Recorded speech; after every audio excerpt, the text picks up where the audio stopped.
Okay, very good afternoon from me as well. Thank you for those who are still here on this Friday afternoon. I'll be talking about our story, about story of Czech AIDS Help. We are a patient organization run by patients. But before I do that, let me introduce myself. My name is Робърт Хейжак. I am patient myself. I've been living with HIV since 1992, a long time. Although patient activist only for the last 15 years. So there was a gap in my life where I had nothing to do with HIV activism. Let me also say a few words about who we are as an NGO, as a patient organization. We were established already in 1989, very early, at the very early stages of the epidemics. And I think at that time, what was maybe common for all of us coming from the communist part of the world, maybe with the exception of Romania, which already had 13,000 people living with HIV in these orphanages. But all of us rest in Europe, in Central and Eastern Europe, we had very few cases. In 1990, there was 50 people with HIV in Czech Republic or Czechoslovakia at that time. So there was very little movement because it's not like the US where you have thousands of people marching the streets and running for their lives. We were a very small community, isolated people who were afraid of not just of their own lives, but also of what will happen if somebody learns about my diagnosis. So this started as a really patient movement in 1989. People living with HIV got together, sort of form informal group of people who talk about their needs, what was going to happen, what can we do, etc. Then we came with the idea of creating what we call Dům Světla, in English probably lighthouse. It is something which very much was inspired by German and Austrian experience. Even our name, Czech AIDS Help, that's direct translation from Deutsche AIDS Hilfe. So this comes as a direct inspiration. And the project of Lighthouse was really to create a hospice, to have a place for people living with HIV to live to the very last days of their lives in a sort of respectable and a nice environment. But before we've completed the lighthouse, the treatment came in 1996. So people actually stopped dying from HIV because there was some treatment already available. So very soon this lighthouse project turned into a sort of informal meeting place like what you have here, for example, or where you have a checkpoint. And then we started providing services to people living with HIV. We later started doing also some prevention activities like testing on the premises. Then later on, we registered social services. And if you are a registered social services, you get funding. And that was really important for us to get some financial sustainability. So we registered as a social service provider. Later, even healthcare provider. When today we provide PrEP. If you want to provide PrEP, you need to have doctors, so you need to be registered as a healthcare provider. So now, again, we are also a registered healthcare provider. And very recently, we also became an official patient organization. Under Czech legislation, there is a definition of patient organization, and if you meet the criteria, you can register with the government as a patient organization, which gives you certain rights in the decision-making process. And that leads me to policy advocacy, which is my main presentation today, about what we do on the front of policy advocacy.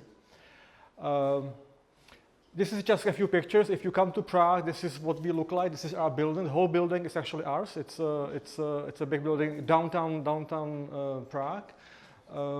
These are our shelter housing. One of our social services is shelter housing. So we provide housing for homeless people who have nowhere to live, and they are living with HIV. So this is a shelter facility. This is our healthcare room, the waiting room, and then the ambulance room for doctors, where we do the testing, but also where we provide PrEP. This is our ambulance. We do testing in the regions. So we have a testing van, and we go across the country, and we organize testing events according to certain schedules, so we can reach out to more people, not just people living in the capital. This is Prague Pride, where we do also testing, and we started testing at the Prague Pride. I was personally very skeptical. I thought nobody would come because you need to show yourself in front of other people, you go for testing. But it actually became very successful. There is always the longest queue at Pride is for the after party, and the second longest queue is for us for testing. So I take it as a positive sign that people are actually interested in their health, and they come for testing. And this is just a picture from our ambulance testing, and this is our Minister of Health. So when we do the campaigns, we always try to involve some politicians to show that HIV is just a normal part of life. It's not something to be ostracized, to be only limited to certain group of people. HIV concerns anyone. So we had Minister of Health to be tested. Slower, okay. A bit slower and a bit louder. Okay, okay. So we have Minister of Health got tested. We also got Mayor of Prague tested, Mayor of the biggest, largest city. We tried Prime Minister, but Prime Minister did not actually accept. He refused. So yet, maybe it'll come in the future. Yeah. So this is how we try to make sure that HIV is seen as any other disease. It's not something to be, ostracized and stigmatized. On the policy advocacy side, and by policy advocacy I mean what we do to make some change in the system, not just for one patient, but for ideally all patients or many patients. So this is the kind of activities we do to protect patient rights. So first of all, we try to make sure that people with HIV, their confidentiality and privacy is safeguarded, is safe. Because you can imagine in smaller hospitals, it can become a big news that people know each other, and then they will start gossiping. So we, through our activities, we try to make sure that this does not happen. Non-discrimination, big issue, I think, everywhere still. If you want to find a dentist and you say, I'm HIV positive, they will not accept you into the dentist care very often. So this is part of our advocacy to change that and make sure people have access to healthcare. Informed consent. That concerns mostly about testing. We've had in the past one attempt and the government tried to introduce mandatory testing without your consent, especially for gay people. And of course, this would be no for us. So we had a very large campaign against this so that there is no testing without consent. Access to comprehensive healthcare, that's what I already talked about. That's to make sure that regardless of your needs, when you go to see a dentist, you need to see internal disease specialists, they will always take you no matter what your status is. Respect and dignity, this is something we still encounter, and I find it really horrible that after all these years, we still have cases where we heard that some physician called derogatory names our clients, and in front of other people in a waiting room called them, these HIV whores and stuff like that. Very unacceptable. This is something we always take very actively on, and we actually prosecute these doctors. We take them to court because we find it unacceptable. Participation, this is something we've been always doing to make sure that patients are involved, not just in their own treatment, but also that they have a say in the policies. So if the government tries to change something, we want to make sure that we are part of the decision, so it's not something done without us. And finally, it's the legal protection, because as you can imagine, if you are one person living with HIV, nobody around you know about your case, and you have some legal issue, we need to step in and help you in solving these issues. Again, ideally, so that this issue is not solved just for you, but also for other patients. And now let me show some cases about what we did in the past, so that may be something that we can discuss later, whether this is something you also encounter in Bulgaria and how you solve it. So one of the activities under policy advocacy is treatment. So we want to make sure that treatment is accessible. We want to make sure that the latest treatment is accessible, so that our patients don't have to wait 7 years after the drugs is introduced to European market. The way we do it, and it took us some time, we are now not necessarily co-creating, but we are commenting on the clinical guidelines. So when the HIV doctors issue their new guidelines, standards, and we've been very much pushing for these standards because we want to make sure that no matter which center you are treated, we have 9 centers in the country, that you always get the same treatment, the same standard of treatment, which we realized it's not happening. We realized that one of the centers was using different drugs than other centers. And of course, to do that, we as a patient organization, we needed to find some data. So we were approaching health insurance companies, collecting the data, getting the information about the treatment, and we realized, we have an issue in northern Bohemia, where they are not following the guidelines. They are giving different treatment. So we brought this immediately back to the community and to the doctors, to make sure that these standards are there. What we do, we every year follow the European guidelines. The European guidelines are issued or sort of renewed every year in October, November. So every time we look at these guidelines to look what's there new, and we always come back to the doctors and we say, okay, so how do you translate these news into the Czech guidelines? And we push them. We actually ask them, please do that, because if there is now all of a sudden a new study which shows there is an increase of cardiovascular risk for people living with HIV, we want this to be included in the Czech guidelines, and we want to make sure that the doctors actually screen for these early signs of risk for cardiovascular disease, and they provide statins, for example, as a prophylactics. I was involved in a sort of Czech version of the U-Party when I learned about how the drugs come to the market and how they are priced. And during this course, I realized that the pricing of the drugs is actually done that in the Czech Republic, that the new drugs come to the market, and then the insurance companies take the average of the 3 lowest prices across selected countries in Europe, and this average is the maximum price they would pay for the drugs. And this system is only is sort of renewed every 5 years. Can you repeat this?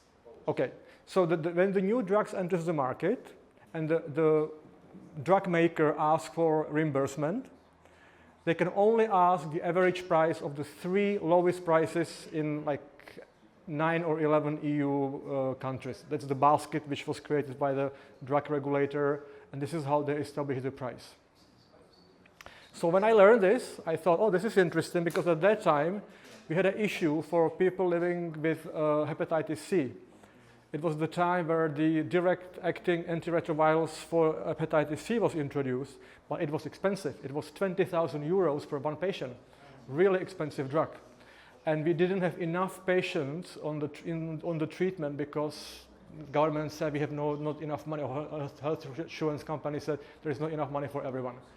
So when I learned this, I thought, okay, let's check the prices in other countries. So we did this exercise. We actually checked the basket countries, and we found out that the average 3 lowest should be half. It should be 10,000, not 20,000. 10,000 euros. So we brought this data to the health insurance company, which said thank you, and 2 months later they said, you were right, it actually should be cheaper. So they lowered the price. So all of a sudden, this made the drugs more available to more patients. Of course, we didn't get funding next year for the drug maker. They were very unhappy with this, so they sort of stopped funding for 1 year. That was a punishment for us. But I think this is exactly our role. This is our role to advocate for early access, and this is how we sort of get involved in the medicines pricing. The next issue, the ART dispensation, this was actually something which started with Bulgarian patient. We have a Bulgarian living in the Czech Republic. He's a long-term resident. Antiretroviral treatment. So this person, a Czech patient would get pills for 3 months. The Bulgarian got only for 1 month. And he kept asking why. And they said, well, because you're a foreigner, and if you leave the country, nobody will pay for your drugs, blah, blah, blah. But he said, but I'm EU citizen. I mean, I should have the same rights like any other EU citizen. So he came to us, and we said, wow, this is a great story. Let's do something about it. So we actually, with our lawyer, we organized a case. We brought it back to the hospital. We were ready to go, national campaign, whatever. But the hospital sort of backed up. They said, you're right. This is something we shouldn't be doing. So thanks to your compatriot, thanks to someone from Bulgaria, we now are giving the same 3 months drugs to every EU citizen. Unfortunately, not to non-EU, but to EU still we are able to provide for 3 months. This is a big issue for us because I understand that you don't have it in Bulgaria, but in the Czech Republic, there is a law which prescribes that if I'm living with HIV, I must disclose my health status to any doctor. So if I go to see my specialist for eyes or my dentist, by law I am obliged to say, and by the way, I'm HIV positive.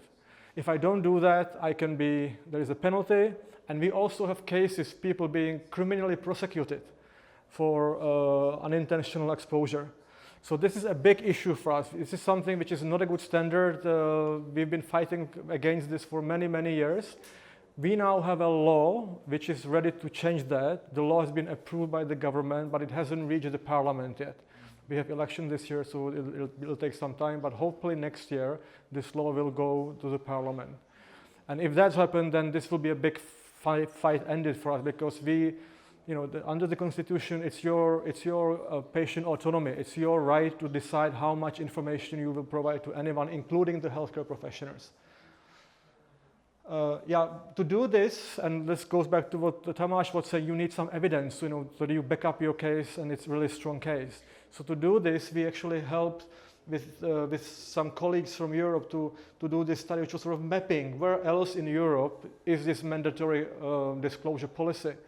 And not surprisingly, it's the East, it's not the West. So many of the Eastern countries, especially the post-Soviet countries, still have this sort of what I call policing, policy, that they will still look after you and force you to do many things.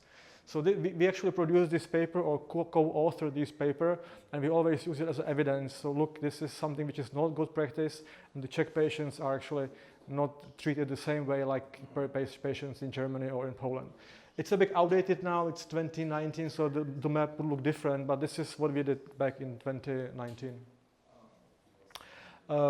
So for do this, we had this survey. In European countries. We also had a survey among our patients, and we asked them, how often do you experience some stigma in the healthcare settings? And this is, similar to your survey, but this was specifically about stigma.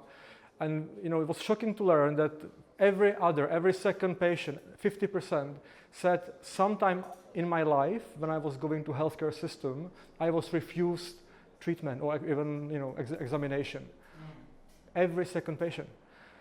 The figure is higher for dentists, the figure is higher for gynecologists, but surprisingly, even general practitioners. I was shocked to see that like 20% general practitioners would not take you as a patient because you live with HIV. So this was, again, a very good evidence for us, and every time we go back to any of these government meetings, we always bring this paper and say, look, this is, and we do this every 3 years now. And the figures are unfortunately not changing so much, but we also bring it back and say, look, you haven't done anything. This is your role as government to make sure that your employees, people in the healthcare system, are not discriminating against patients or people living with HIV. I'm also happy to see that now this is happening from the other side, and ECDC, the European Disease Control Center, ran a similar survey among healthcare professionals. So they're asking, people who work in the healthcare system, what is your attitude towards people with living HIV, people who inject drugs, etc.? And they had the very same result. So it's actually a perfect match. So if somebody tells me 30% of people are not accepted somewhere, you get the 30% from the doctor who say, I would have some reservations about treating someone with HIV. So there is a gap which now is acknowledged from both sides, and this is something that now we very actively work on and try to change in the country. So I already mentioned the legal review. We also did a lot of general media coverage, and we always brought, obviously, some of most shocking cases. Like we had a patient who said, when I had my tooth pulled out, it wasn't done in the doctor's office. He asked me to step out, and he did it in the waiting room because he felt that something could contaminate his sacred space. So we use these cases really to show to the public of how stigma can impact your life. And as I said, we always include the ministry people. We also include our parliamentarians because at the end of the day, it's them who need to vote on the changes on the law, on the amendments. So every year we organize a special session, parliamentary hearing, and we talk about HIV. So we bring people to disclose their stories and what needs to be changed. We even, I think recently, we go to the lengths that when there's a new parliament, we always look at all the MPs and so we do a brainstorming. So who do we know is gay? And then we start, who do we know assistant of this MP is gay? And we also always create this kind of internal list of people who might be our allies when it comes to dealing with HIV. And this is people who we would invite for our seminars and try to promote the message that there is still something wrong with the system when it comes to HIV. Quality of life, that's another big area of our policy advocacy activities. I already mentioned this mandatory disclosure of your status in healthcare settings, but we in the past also had the same obligation for social services. So imagine you are a retired person, you are 75, you need to go to nursing home, and you need to disclose by law your status. The moment you do it, they say, oh no, we don't want you because we are not ready for someone with HIV. So this took, I think, 2 years to change. Now it's not in the law anymore. But again, this is something an individual patient is very unlikely to do on its own. You need patient organizations to bring all the evidence, all the legal advisors, all the sort of backup to help to change that. So the law is now amended. We also have, under the Czech legislation, 2 pieces of legislation which discriminate in your employment. If you are a policeman or if you are an army soldier, in the past you were not allowed to work. You were automatically, with the diagnosis, you were expelled from the service. So here we use a different approach. We use what's called strategic litigation. So we had one actually member of our board, policeman, who was kicked out of the police service because he was HIV positive. And he was so brave to actually go public. So he went to the court. It was widely publicized. It went through the whole legal system to the constitutional court because none of the courts at the lower level actually said this is wrong.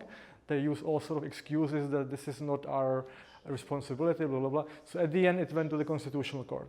The constitutional court said this is wrong, but he sent it back to the first level court. So now we are still at the beginning, but now we have the constitutional court ruling, which says this is not acceptable, and you need to really look at the basis of whether the patient is fit to do the job or not automatically on the diagnosis.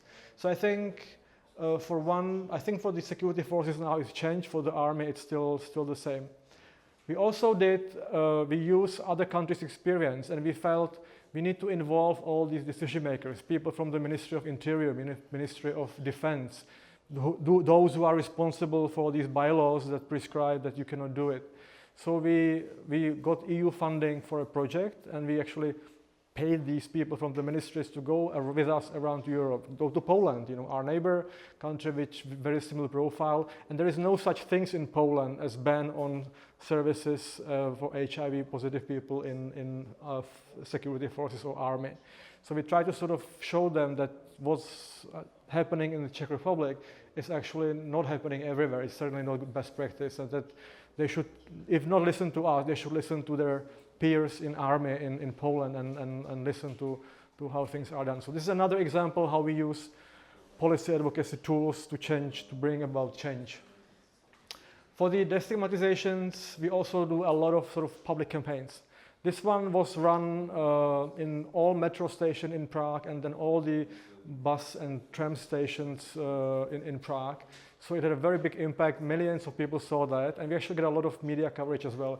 Basically, this is something which says, I live with HIV, I can have family. This is the EU equals you story and the impact on the quality of life.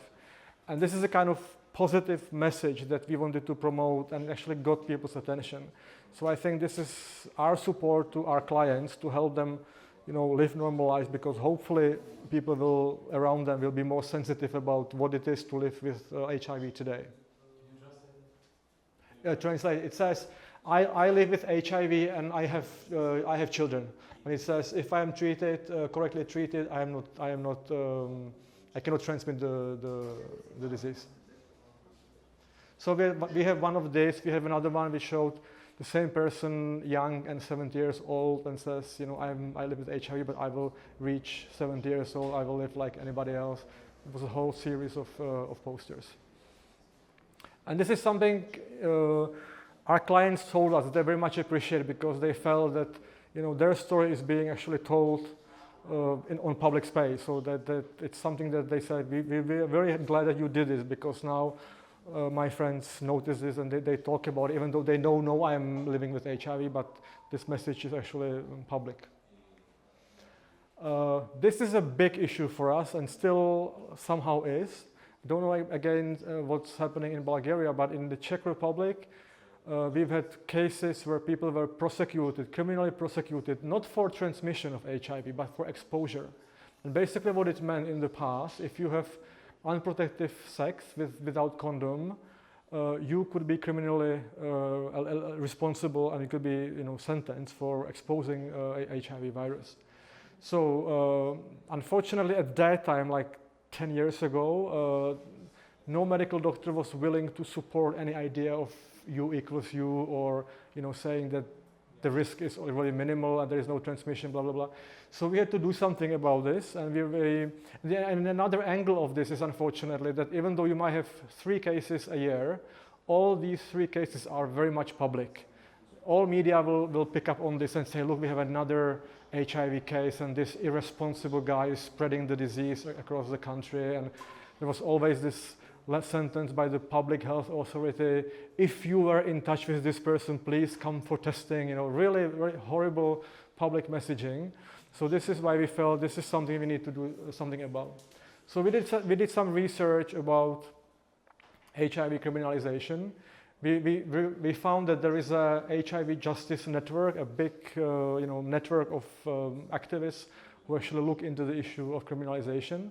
So we had a meeting with them. We sort of discussed what we can do, and they have on their website. If you go to their website, they have all the countries' cases and different description of different legal statuses in different countries. And their database of cases is actually based on submission. So you need to report that there is a new criminal case in Bulgaria, so they can report it in the index.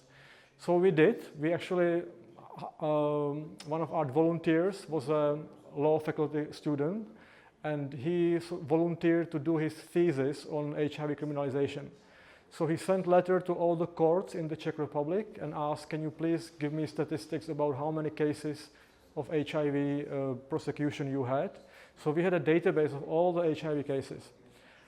We sent this data to HIV Justice Network, and because we reported so many numbers, Czech Republic in the annual report came as second worst country with HIV prosecution after Belarus.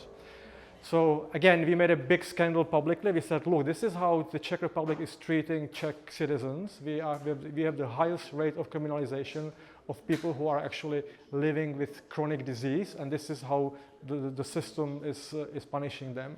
So this was a big sort of negative story for the government, and the government needed to react to it. So this was one thing we did for this exercise. This also came in a time where there was an increase of STIs among people with HIV. Now, again, I don't know what's in Bulgaria, but in Czech Republic, every case of STI is reported to public health office. So the public health officer is actually, by law, they should contact you back and ask you who are your sexual partners, and they should contact your sexual partner. So it's not done by you as a patient, it's not done by medical doctor, it's done by public health office. So these ladies who never, I think, met a gay person in their life, they all of a sudden are asked, to ask you very intimate questions about sexual life and who did you sleep with, and give us your contacts. They would prefer to have your contacts, ID photos, so that they can go and investigate all these transmissions.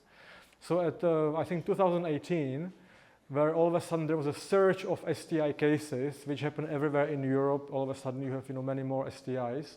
So in the Czech Republic, the Prague Public Health Office decided to prosecute these people. They said, okay, so you live with HIV, but you also have syphilis. That means you had sex with someone unprotected, and this means we need to report you to the police because it's a criminal offense, potentially. So they made this announcement, like 35 gay men were reported to the police. And again, big scandal, like big media, look at all these irresponsible people living with HIV, and they are spreading the disease, and they are having sex without condom, and blah, blah, blah, blah.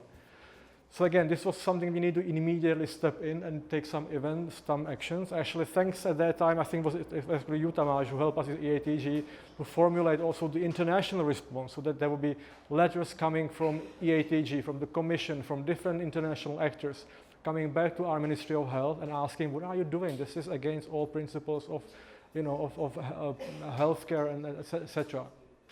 So at the end, the ministry had to admit that this was a mistake, that the public health authority had no responsibility to do that. They should have investigated case by case how the transmission was done, and if there was at least any contact between someone who lives with HIV and with someone who doesn't live with HIV, which was not done. So at the end, this actually didn't happen. But here we spent a lot of time, a lot of PR, counteracting a lot of international support to actually make sure that it's not there. We also use this. This came, I think, in 2018. This was a big help, actually. This was an article entitled Expert Consensus Statement on the Science of HIV in the Context of Criminal Law. And which actually summarized all the evidence about what is possible to transmit and what is possible to prosecute if you are living with HIV. This article was authored by the Nobel Prize winner who co-founded the virus, Françoise Barré-Sinoussi. So you cannot argue with someone with article which is written by a Nobel Prize winner. So when this came out, we immediately translated this into Czech. We immediately went to the HIV doctors. We went to the Infectious Disease Society and we said, we want to endorse this. Please sign this because this is coming from your colleagues, from authorities which are, with all respect, more respectable than you. Please co-sign. So after some hesitance, they did co-sign. And the moment it was signed by the Czech doctors and the Czech medical community, we sent this Czech version to all courts, to all police stations, to all expert witnesses who in the court, someone was appointed by the court as an expert witness, and in the past did a lot of damage to our clients. So we all sent them this and said, look, if you ever have a case about HIV, this is the paper you should be following because this is something which is endorsed by international, but also the Czech medical professionals. And basically this paper says you cannot prosecute someone with undetectable viral load. This person cannot transmit viral load. It says there is almost zero for any oral sex. You cannot also prosecute people with oral sex.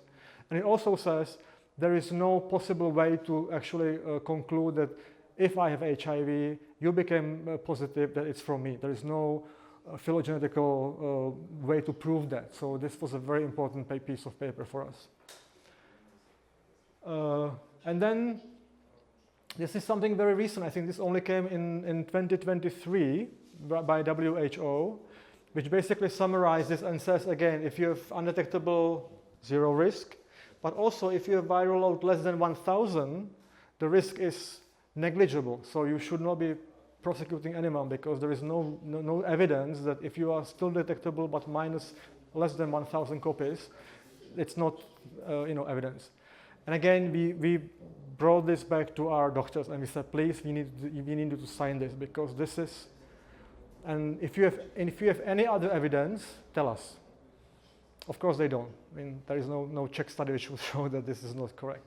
But here they are still hesitant. I mean, they are still very hesitant. This 1,000, this detectable is sort of, in their eyes, potential risk of transmission. So they didn't sign this, but we still use it and we still, help our clients if they need some assistance.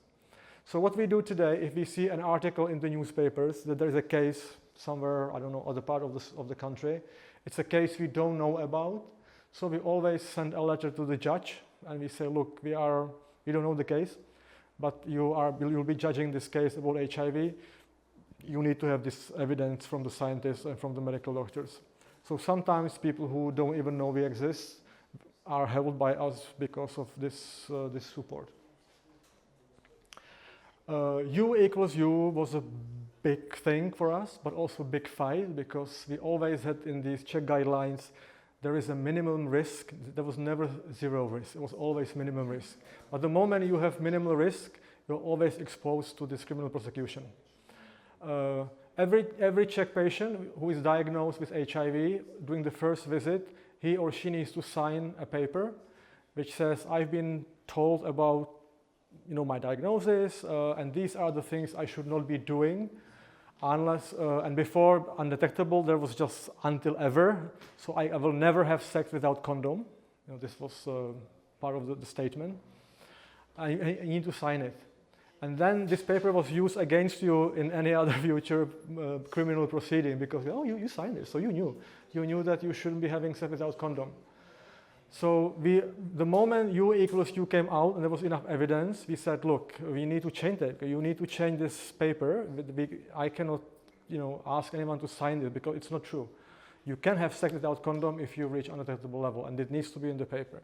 It took us 2 years, I think, to change that. It was a long time. The doctors were not willing to do that. It took us some time. Meanwhile, we have a newsletter which we publish to our clients.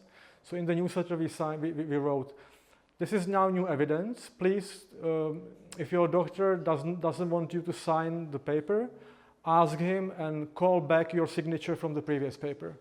And tell him that you are not anymore in agreement with the previous paper you said, because now there is a new scientific evidence and that you shouldn't be following the old rules. Some patients did it. The doctors also started noticing that patients are sort of fighting against this. So eventually they changed it. Now it says, if you reach undetectable, it's okay to have sex without condom. But to change the doctors' opinions, we need to also sort of show them the international exposure. So what we have every year, the doctors have annual Czech conference, all HIV centers meet, not even in Prague, in one of the regions, and they have sort of nice get together. So what we did, we brought this doctor who you might have heard of, Professor Varnatsa from Switzerland, who already came long before U equals U with something called Swiss statement. So the Swiss doctors, already before there was evidence for U equals U, said it's okay to have sex without condom because we don't see among our patients any cases of transmission. So the Swiss statement was a big discussion at that time, I think 2012 or something, long time ago. And but there was no evidence. But then new studies were done, and based on these studies, there was evidence that U equals U actually works, that there is no transmission. So we brought him, we actually paid for his ticket, we brought him to Czech Republic, we brought him to the conference, and he gave the speech to the doctors. So it wasn't just us activists, preaching to the doctor, it was a doctor talking to doctor, and he explained why it's ethically wrong not to tell your patients that it's okay to have sex without condom. Sorry, can you repeat that? We sort of, his message was that it's ethically wrong to not to tell patients that it's okay to have sex without condom. There was another piece of advocacy we had to do, because when this U equals U was discussed, one of our leading HIV clinicians, who is a respected professor, but he's also very much Christian-oriented person, who I think deep down always had personal issue with gay sex and gay people. So he started publishing, very sort of negative stories in media about U equals U is a nonsense, and these people are potentially threat to health public, blah blah blah blah. And that's really damaging, because if this is something coming from HIV specialists, then obviously it's very hard to counteract this. And media and public believes professor of HIV, not me, who I'm activist. So what we did, we published this open letter. We actually discussed a lot to do this or not to do this. This was a public open letter, very harsh against him, saying that you are a doctor who believes that you are treating us, but actually you are ruining our lives. This is what you're doing. This is not correct what you're doing. We published this in our newsletter, which is not read by every person in the country, of course, but which is read by every HIV doctor. So this actually caused a lot of internal discussion among the HIV specialists. And at the end, the HIV specialist said, actually, Professor, you shouldn't be saying that, and maybe you should following what the activist is saying, because now we have the evidence of U equals U, so this is really not right to say to thing. So his response, he resigned from all the public HIV committees and measures. He is now a very anonymous person. He's also my treating physician, so this was very difficult for me to sign this, because the next day I saw him and he was very unhappy with me about this article. But I felt it needs to be done, because this person can do so much damage to all of us, and it needs to be told very bluntly that he's wrong. So this is another way of sort of doing the policy advocacy, sort of go public and actually point at the person who is doing the damage. This is another issue which we do now these days. Again, it might be difficult for someone living with HIV to get mortgage or to get health insurance, because there is health insurance companies will exclude you and say you are not, we will not cover you because you have HIV. There is a big movement in Europe on the oncology side, and there is already legislation in many countries And now there's an EU legislation actually which needs to be implemented on all countries for the oncology patients who face the same discrimination. So the new legislation says if you are an oncology patient in remission after a certain period of time, your health status cannot be part of the assessment for mortgage or financial services. And we are now fighting for the same for people living with HIV. In Belgium, in France, it's already in legislation. We want the same to be in the Czech Republic. This is something we learned only very recently. We didn't know about this. We always say there is no screening if you want to come to Czech Republic. There is no visa screening with whether you are HIV positive or not. But then we learned that if you are a non-EU student, you come to the Czech Republic on the Czech government scholarship, you actually get screening. And we had a case of a Georgian student who was diagnosed HIV after he arrived in the Czech Republic, and he was expelled from the country. So this was a case we are dealing now, and we also try to sort of understand why is it happening and how this needs to be changed so that there is no such measure in our legislation. Prevention, another big story. Obviously, PrEP was the biggest policy advocacy for us. So PrEP came to Europe later than to US. In the US, I think 2012 was already approved by FDA and available in US. To Europe, it came later, to 16 or to 17, when EMA approved PrEP. And again, if you want to promote PrEP, you need to have three things. You need to have people know about this so that they want to take PrEP. You need to have PrEP in the pharmacy so that you can buy PrEP. And you have doctors to prescribe it. We didn't have any of this at that time. So we started with the doctors because the doctors were the ones you need to have first doctors willing to sign. Again, this professor was very much against this. He says like, we don't have enough money for treating kids with oncology disease, and we are spending now money on gay people having free sex with no condoms. So it took some time to put this sort of messaging that this is any other preventive measure, and actually it makes economic sense to spend less money on prevention than more money on treatment. For your idea, and one person living with HIV costs 10,000 euros a year on treatment costs in the Czech Republic. That's the cost of treatment in our country. So this 10,000 a year, if you divide by PrEP price, it covers many more users than one patient who gets infected with HIV. So for this, we did the same. We brought someone to our doctors. This lady, Sheena McCormack, she was one of the authors of one of the largest European study which showed that PrEP is working.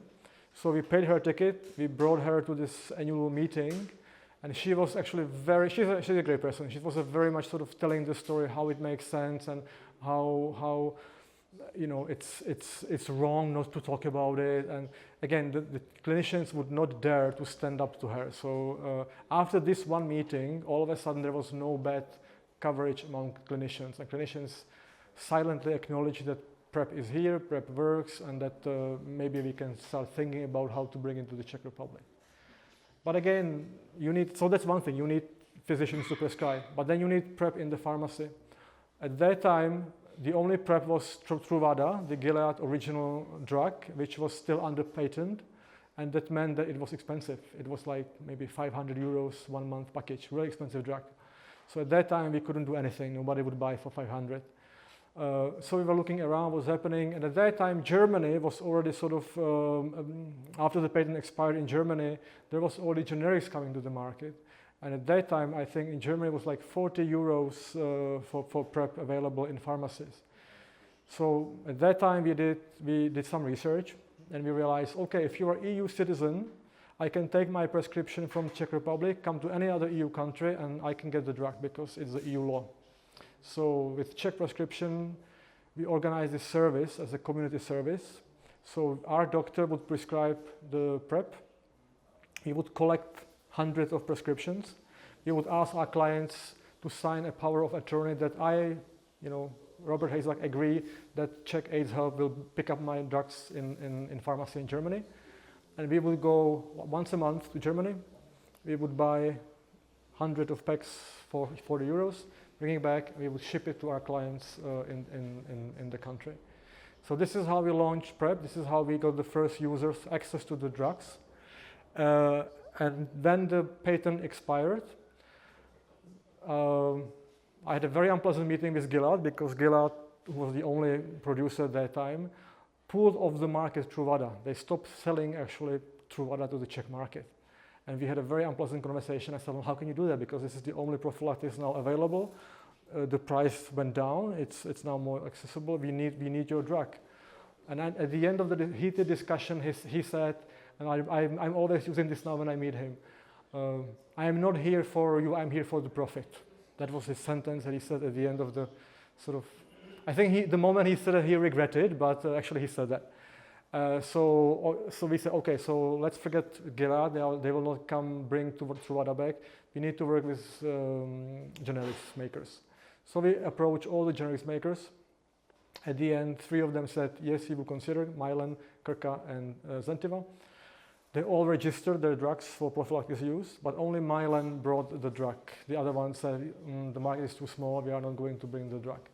So when they did it, the drug still cost, I think like 50 euros.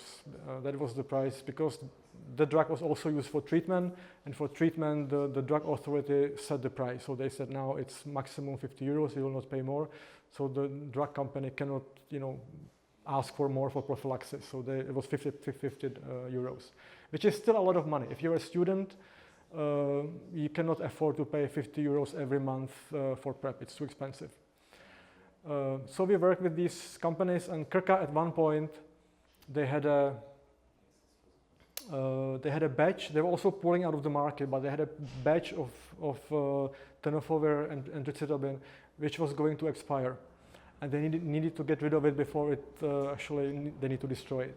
So they said, okay, we will give it as a PrEP for 15 euros.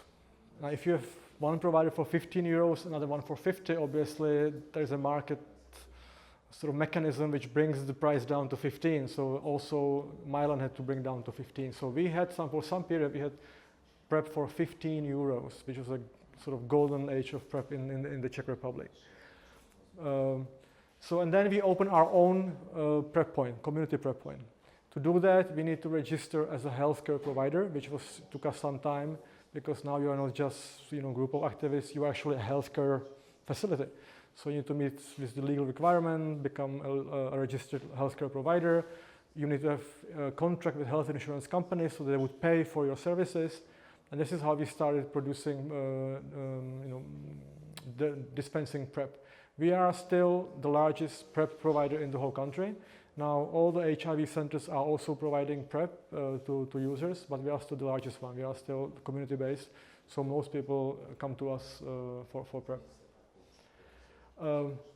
You saw the testing ambulances, the cars we do for testing in the regions, but again, before we did this, we needed to change one of the bylaws because it was not possible to do testing for HIV in ambulance.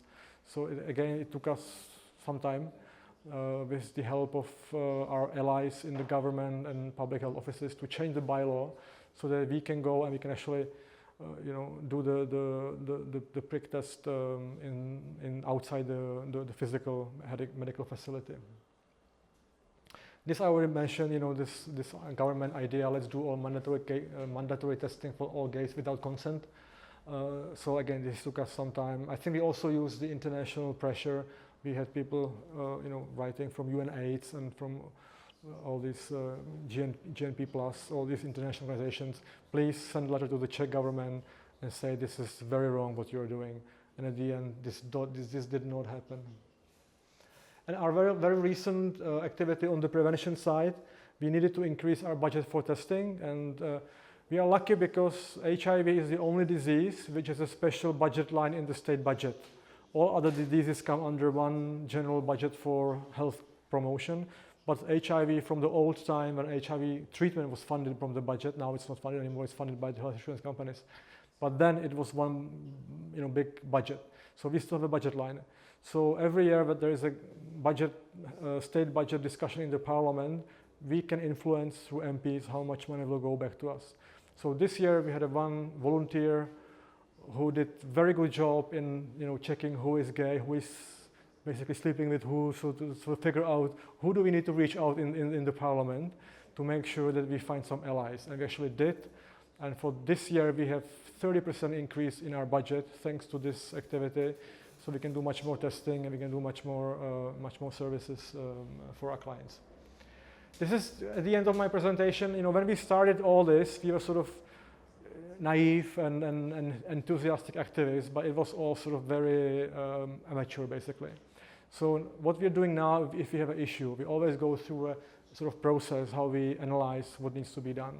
So we always start with, we call this a problem tree. We sort of understand what's the issue, what are the roots of the issue, what needs to be changed, so that we agree among ourselves what's really the problem and how to solve it. Then we do this exercise. We are sort of looking at who are the people who will help us, who are the people who will hurt us, you know, who are our allies, who are our enemies, and how important are they on the scale. You know, they are allies but have no influence. And then you meet someone who is your enemy and has a real big influence, like his professor. So this is always sort of calibrating and understanding on this exercise. We always sort of put stickers to understand what's happening. And then based on this exercise, we design the policy advocacy activities. So this is kind of, it's either lobbying for change in legislation, it's public engagement, you know, looking to get some sympathy from the public, it's media and using the media with our stories on how to promote the message, or it's strategic litigation, that we find someone who is brave enough to go public with the story and we go through the system and we change the law, etc. These are our key stakeholders in what we are doing. HIV clinicians obviously are the ones we need to work very closely. Our NGO has a board of 5 people. We always make sure there is majority patients, so three of us are always patients. Then there is 1 seat for doctor, and we always try to engage one of the HIV doctors to sit on our board, so that through this person we can always sort of engage. And we've been lucky now that we have, among our HIV clinicians, we have now 3 gay doctors, so these people are sort of natural allies, and they work with us and are more sort of willing to discuss the different issues. Medical Society of Infectious Diseases, very important partner, because it's these people who publish the guidelines, the treatment guidelines. So, you know, we always make sure that they are informed about what's happening, and we always ask them, so, you know, did you hear about this news story from the EX conference about you know, the use of statins in people with HIV? What do you think? So that we always sort of try to engage them and make sure that they reflect the news in the guidelines. National HIV manager, this person is unfortunately not very friendly. This is someone who's been more sort of working against us, but it's the person responsible for funding. So there's a position in the Czech government. This person is all looking after the national program, and she is responsible for funding. We are a member of the National HIV Coordination Committee, which was established very early on during the epidemics. We have 2 seats, actually we have more than 2 seats. There is 4 seats for concerns community, so there is 1 representative for gay community, 1 for drug users, 1 for sex workers, and there is 1 seat for person living with HIV, so there's always some of us sitting on this board as a patient. So through this committee, we try to exercise some influence and bring some ideas, but unfortunately, this is still very much, you know, ministry bureaucracy, and it's very slow, and it's not really operating the way I'd like. And then we have all these international allies that we are a member of all of these institutions, either individual members or collective members, and they very much help us in what we are doing. So when we have an issue, we reach out to them, please, can you help us in this case? Or we are also using their knowledge, because there's a lot of knowledge in the international networks which we don't have, and we always try to reach out to understand. So EATG, that's the European AIDS Treatment Group. AAE, it's the AIDS Action Europe. It's the largest network of all HIV NGOs. CSF, that's Civil Society Forum, which is not working that much these days, but it's still something established by the European Commission. And ECDC, the European Disease Center and Control. This I already mentioned, sorry, going backwards. Yeah, and then this comes sort of action map for, you know, there's an issue and who does what, who's responsible for what, so it's really structured and we can follow up on what's happening. But we are also, and this also goes back to what Tamás was saying, we are also sort of part of some larger movement. In the Czech Republic, we had this minister you saw on the picture, the one who got tested as a young guy. So he was very much pro-patient. But then during his ministry real time, he established Patient Council. Patient Council is an advisory body. So it's like 25 different patient organizations. We are one of them, but there is all other rare diseases, oncology, whatever you name it. So it's a patient council. And these patient organizations, they can comment on new legislation. So if there's a new health or social legislation coming from the ministry, they are always asked to comment. And this helps us to influence some legislation before it goes out to the parliament. So this is a very helpful tool that we've been using very much. But we are also, and from this advisory council during COVID times, we also realized we need to be more independent. We cannot just be advisory body, because at COVID times we were very unhappy the way the Czech government was handling vaccines, and the way the patients with chronic disease were always postponed for vaccination, and there was all other groups being vaccinated but not the patients. So we felt we need to be more independent. So during COVID, we established the National Association of Patient Organizations. So this is our umbrella. This is our national, all patients are now sort of united under this patient organizations. Our NGO is chairing this organization. We were one of the founding 11 members. So we started with 11 3 years ago. Now we are 120. So now we are doing, I think, a good job. So there's a lot of members now who support us. And this is really something, because this opens your door to, you can now define your own topics. You can say, this is what we want to discuss. So one of the first things we started discussing, where is the funding for us? We need core funding. We cannot rely on grants, on pharma industry. We need system like they have in France, in Germany, in the Netherlands, where there is a core funding coming to patient organizations. So we've been doing this for 4 years. Now we have a law this year which actually says there is core funding coming. So this will be a big news as of January next year. And then we do all these other things that you can see that are common for other diseases. And this was also sort of eye-opening for me, because when I was only doing HIV, I was always sort of, we are the most important and we are HIV. But the moment you start doing this, you realize there are other issues. There are also many commonalities. So that when we talk about stigma, it's not just us, it's people living with mental disease who have the same stigma as if you are HIV positive. And all of a sudden start creating these alliances, which before we couldn't create, because I didn't even know there was another patient organization for people with mental diseases. So this was a big thing. And this also led us to become a part of EPF, the European Patient Forum, because if you establish umbrella, you have no one to learn from in your country. There is no other umbrella, you are the only one. So you need to learn from others. So you need to go out and look what's happening in Europe, what are the other umbrellas doing and how they are doing it. So very early on, we joined the European Patient Forum when I'm now sitting on the board. And we also started to sort of learning from others. How can we become more powerful as the patient voice? So yeah, so I think this is also an important part of advocacy to bring other people in from outside the HIV field. Let's stay in touch.